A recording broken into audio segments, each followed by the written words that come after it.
राहुल गांधी के सेनापति से भारतीय जनता पार्टी की सरकार भयंकर डरी हुई है। बावजूद इसके कि आज की तारीख में हाई कोर्ट ने कड़ी फटकार लगाई भारतीय जनता पार्टी की सरकार को और सीधे तौर पे कहा कि आपने जो जवाब दिया है ना, वो बेहद असंवेदनशील है।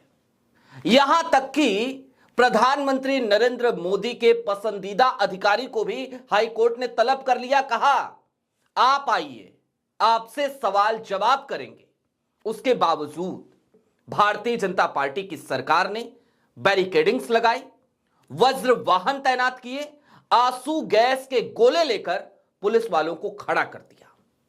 कुल मिलाकर तस्वीरें ऐसी जैसे भारत में लोकतंत्र, भारत में संविधान उसकी 13वीं कर दी गई हो। सारी बातें जरा विस्तार से करेंगे। नमस्कार, मैं स्वप्निल और आप मुद्दा देख रहे हैं।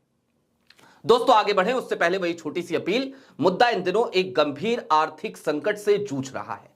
एक तरफ हमारे मेन बैंक अकाउंट बीते कई महीनों से फ्रीज चल रहे हैं, तो दूसरी तरफ हमारे 2.5 साल पुराने चैनल को हमसे लंबे समय तक छीन कर रखा गया था।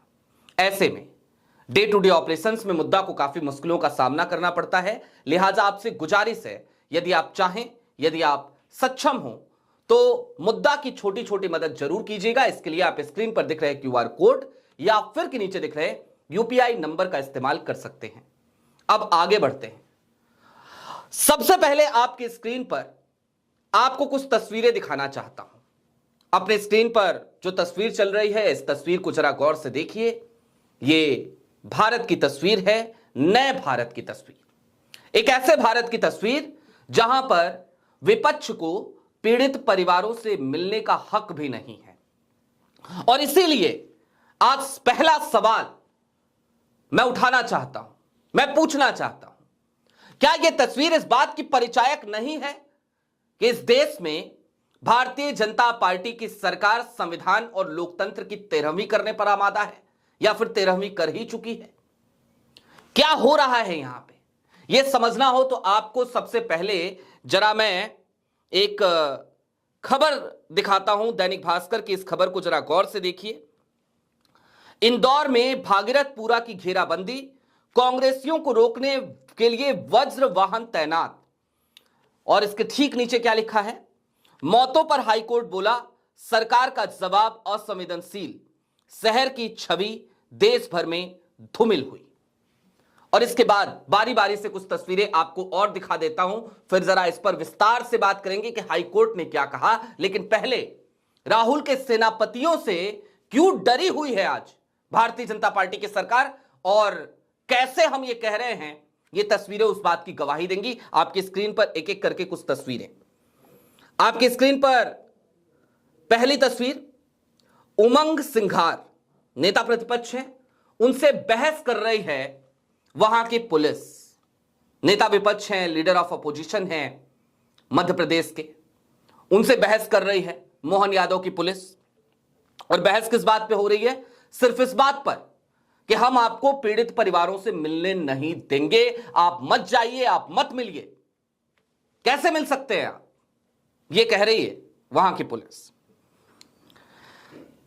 इसके बाद एक और तस्वीर, पुलिस वाले रोकते रहे, लेकिन कांग्रेस के जो कर्मठ सिपाही हैं, राहुल के जो कर्मठ सिपाही हैं, जो अब लड़ना सीख गए हैं, लड़ना जान चुके हैं, क्योंकि उनका नेता सड़कों पे उतर के लड़ रहा है, तो वो एक मृतक है जीवन लाल, उनके घर पहुंच गए।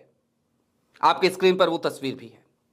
एक और तस्वीर देखिए, दूसरे बैरिकेड को पार कर भागीरथपुरा में घुसे कांग्रेसी। कांग्रेस के लोग, बैरिकेडिंग चारों तरफ से थी, लेकिन उसके बावजूद लड़के झगड़ के बैरिकेडिंग तोड़ के हटा के वहां पहुंच गए। और अब एक तस्वीर जो सबसे महत्वपूर्ण तस्वीर है वो आपकी स्क्रीन पर, ये जीतू पटवारी आपको नजर आ रहे होंगे। सामने आपको एक वॉच टावर दिख रहा होगा।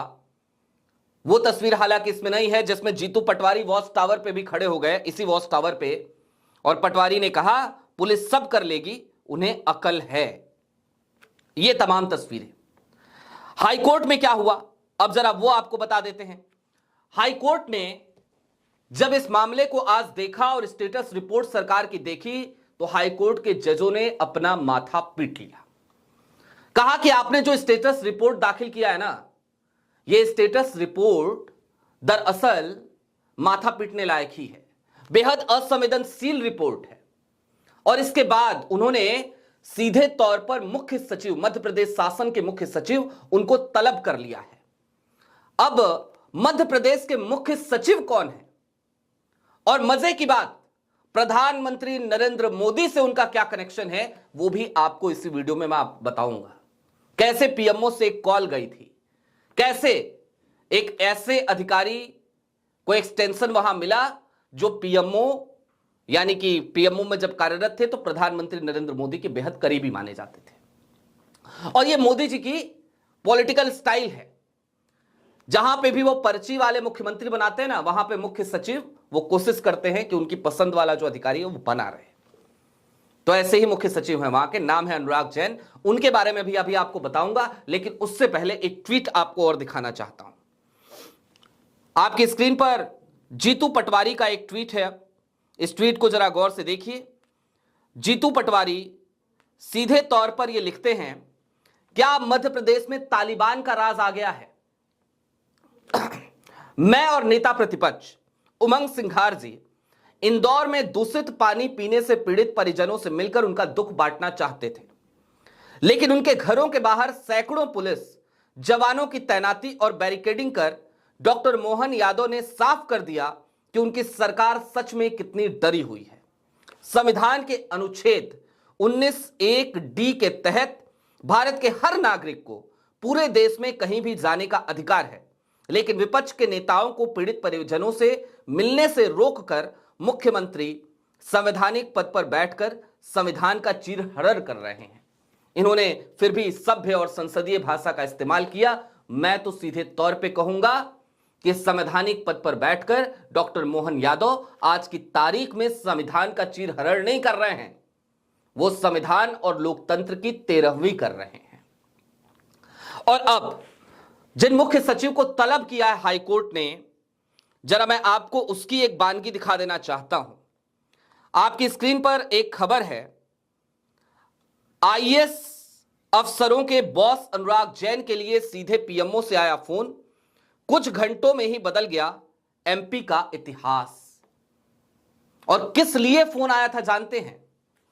दरअसल यह फोन इसलिए आया था क्योंकि अनुराग जैन रिटायर हो रहे थे अगस्त में, 2025 अगस्त में। 2024 में इन्होंने पद स्वीकार किया था मुख्य सचिव का। बतौर मुख्य सचिव ये नियुक्त हुए थे मध्य प्रदेश शासन में। और जब ये रिटायरमेंट की इनकी तारीख आ गई तो पीएमओ से कॉल जाता है और उस कॉल के बाद इनको 1 साल का अतिरिक्त एक्सटेंशन मिल जाता है। प्रधानमंत्री नरेंद्र मोदी के बेहद करीबी हैं। अब थोड़ी देर के लिए जरा और ठहरिए, कुछ चीजें और समझने की कोशिश कीजिए और हाईकोर्ट ने क्यों फटकार लगाई यह भी समझिए। मैं आपको अब तक कई दफे यह बता चुका हूं कि दरअसल इंदौर में जो दूषित पानी से पीड़ित मृतकों की संख्या है वो बढ़ती जा रही है। पहले 9 का आंकड़ा आया, उसके बाद 11 का आंकड़ा आया, फिर 13 का आया, फिर 16 का आया और आज की तारीख में यह आंकड़ा 17 पार कर चुका है। 17 लोगों की अब तक मौत इस दूषित पानी से, इस जहरीले पानी से हो चुकी है। और इसके साथ ही साथ मध्य प्रदेश सरकार हाईकोर्ट में जाती है तो क्या कहती है? 4 मौतें हुई हैं, ऑफिशियल आंकड़ा वो 4 मौतों का। बताइए, जहां 17 मौतें हो गई वहां पे हाईकोर्ट में जाकर के अगर मध्य प्रदेश की सरकार झूठ बोलेगी तो हाईकोर्ट के जजेस क्या करेंगे? यही तो कहेंगे कि असंवेदनशील सरकार है। और असंवेदनशील सिर्फ ऐसा नहीं है कि भारतीय जनता पार्टी की मध्य प्रदेश की सरकार है। मुझे कोई ये कहने में आज कोई गुरेज नहीं है। मैं मोहन यादव को कोई दोष नहीं दूंगा। क्यों नहीं दूंगा जानते हैं? कल की तारीख में आपको एक खबर बताई थी मैंने। बीते 3 दिन से आज चौथा दिन है, गुजरात, जिस गुजरात मॉडल की बात करके प्रधानमंत्री नरेंद्र मोदी देश की सबसे बड़ी कुर्सी पर बैठे, देश के प्रधानमंत्री बने, जिस गुजरात मॉडल का सगुफा छोड़ा सपना दिखाया देशवासियों को, उस गुजरात की राजधानी है गांधीनगर। उस गांधीनगर में 104 बच्चे उन्होंने दूषित पानी पिया और उनकी तबीयत खराब हो गई। जांच हुई तो पता चला 10 जगह लीकेज है। और ऐसा नहीं है कि यह मामला सिर्फ 3 दिन से है। 3 दिन से तो हालत इतनी बदतर हो गई कि खबरें रुक नहीं पाई। वहां के लोगों से जब जाकर के दैनिक भास्कर की टीम ने बात करी तो पता चला कई महीनों से यह समस्या है, कई महीनों से शिकायत की जा रही है, कई महीनों से पीने की पाइपलाइन में सीवर का पानी आ रहा है, लेकिन कोई सुनवाई नहीं हो रही। और यह गांधीनगर, इस पे बार बार जोर क्यों दे रहा हूं? 2 कारण हैं।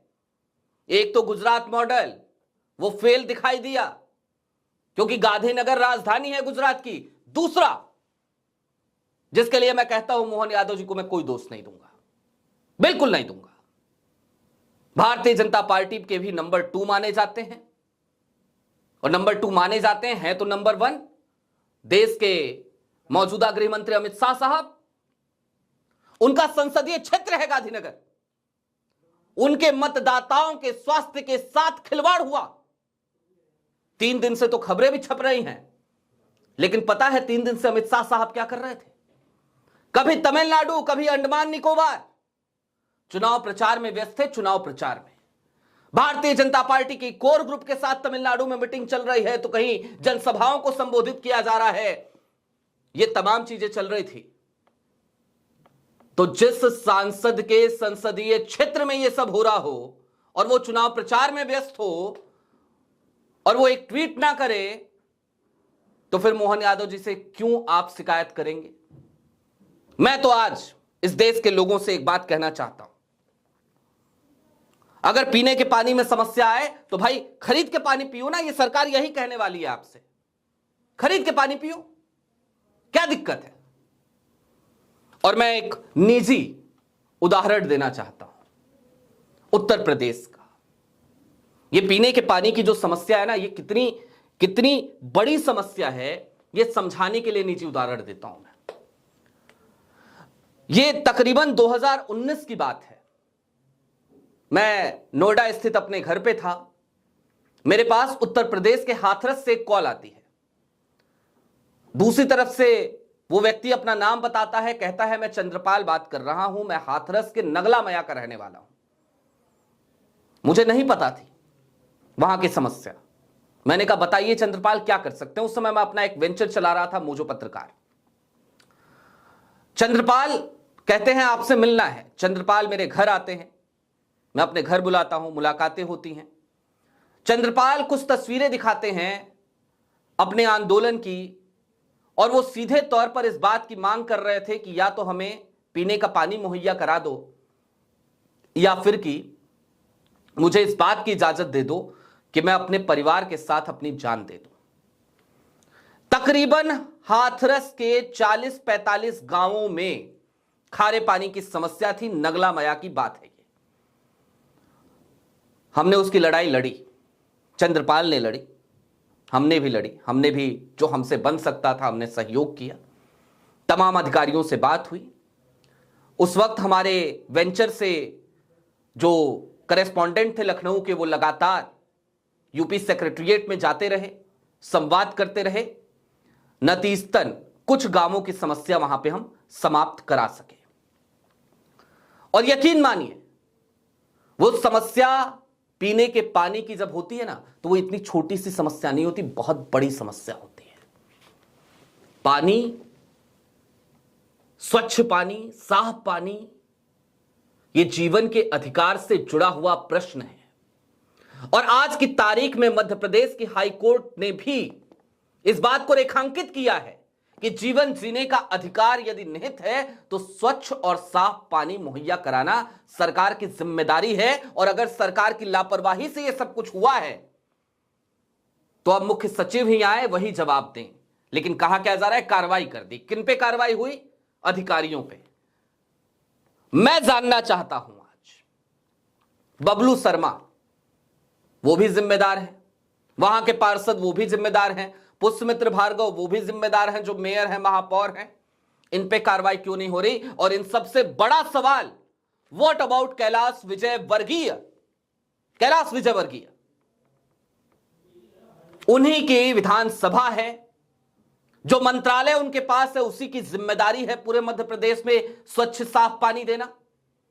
और जब पत्रकार उनसे सवाल करें तो वो कहें घंटा फोकट, उन पे कार्रवाई क्यों नहीं हो रही? कुल मिलाकर इस बात को समझिए कि आज की तारीख में यदि यह कहा जाए कि राहुल के सेनापतियों को रोकने के लिए मोहन यादव की सरकार ने संविधान का चिरहरण नहीं, संविधान की 13वीं कर दी है, तो इसमें मुझे कोई दो राय नहीं लगती, ये वास्तविकता दिखती है हमें। पीड़ित परिवार है, उनसे मिलने नहीं दिया जा रहा। 17 लोगों ने जान दे दी, हाईकोर्ट में जाकर सरकार बेशर्मी, थितरई, बेहयाई के साथ कहती है 4 लोग मरे। हाईकोर्ट ने खैर अब 15 जनवरी की तारीख फिक्स कर दी है। 15 जनवरी को फिर सुनवाई होगी। फिर देखते हैं 15 जनवरी को अगली स्टेटस रिपोर्ट में क्या कहती है मोहन यादव की सरकार, और क्या कहते हैं जब तलब चूंकि किए जा चुके हैं तो प्रधानमंत्री नरेंद्र मोदी के खासम खास अफसर यानी कि अनुराग जैन साहब, मुख्य सचिव मध्य प्रदेश, जिनके लिए खुद फोन घनघना दिया था प्रधानमंत्री जी ने कि इनको भैया एक्सटेंशन मिलना चाहिए। आपकी क्या राय है कमेंट बॉक्स में जरूर बताइएगा। अभी के लिए दीजिए इजाजत। चलते चलते फिर वही अपील, चैनल पर नए हो तो सब्सक्राइब करते हुए जाइएगा, सक्षम हो तो मुद्दा की छोटी छोटी मदद जरूर कीजिएगा। बहुत शुक्रिया।